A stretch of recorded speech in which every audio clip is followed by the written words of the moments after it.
Bueno, esta pandemia la verdad que cada día se está poniendo peor, ya que uno se da cuenta de las enfermedades y los muertos que cada día aumentan.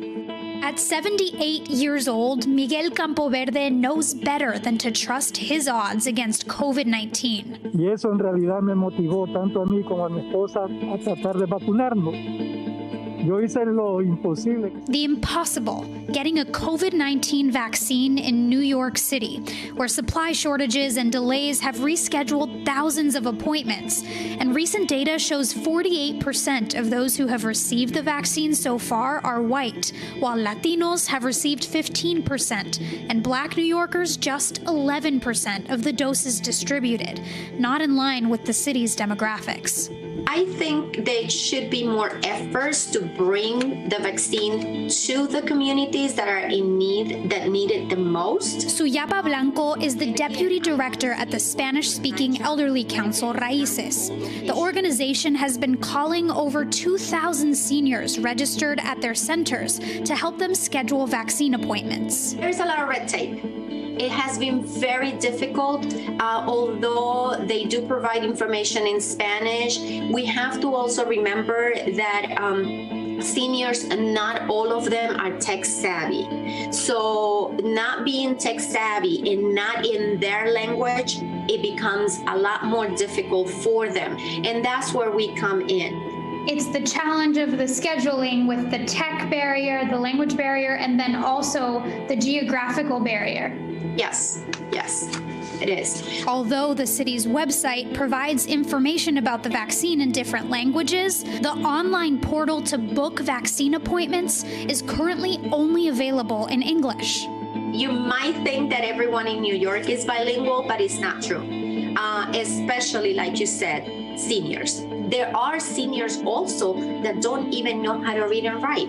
Miguel, who immigrated to the U.S. from Ecuador 50 years ago, doesn't speak English. He also doesn't have internet access. A Raíces Senior Center employee helped us set up this Zoom interview with him.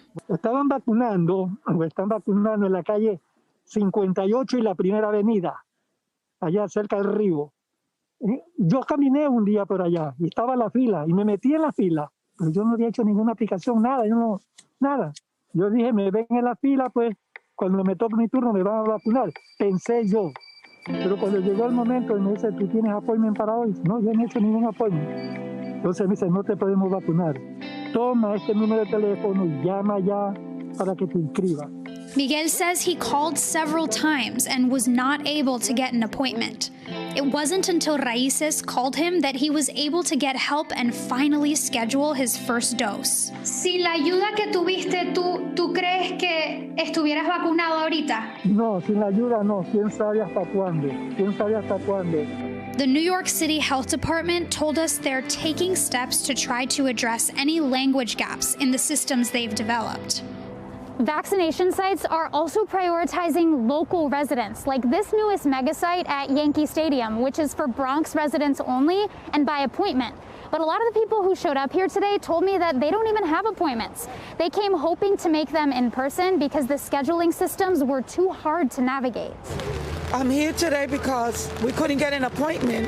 For 3 months we've been calling, and every time we call they tell us there's nothing available.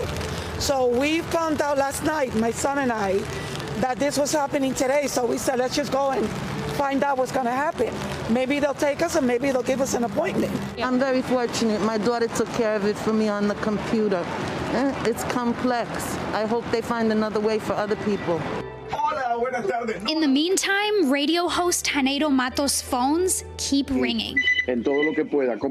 Because picking up a phone and calling into the #1 Spanish radio station in the city with questions is something seniors are comfortable doing. Varias llamadas de gente pidiendo información sobre la vacuna. Los señores mayores que no manejan mucha información tecnológica, que son gente que se criaron en base a una llamada telefónica o a que les tocaran la puerta, tienen un poco de problema. Janeiro says providing listeners with accurate, accessible information in Spanish about vaccines and how to get vaccinated on his show El Juqueo feels like an important responsibility. Contamos las cosas como que estamos en la esquina, como que estamos en el barrio, con los amigos, y entonces pues no hacemos palabras rebuscadas. La gente necesita información. Hey, NBC News viewers, thanks for checking out our YouTube channel. Subscribe by clicking on that button down here and click on any of the videos over here to watch the latest interviews, show highlights, and digital exclusives. Thanks for watching.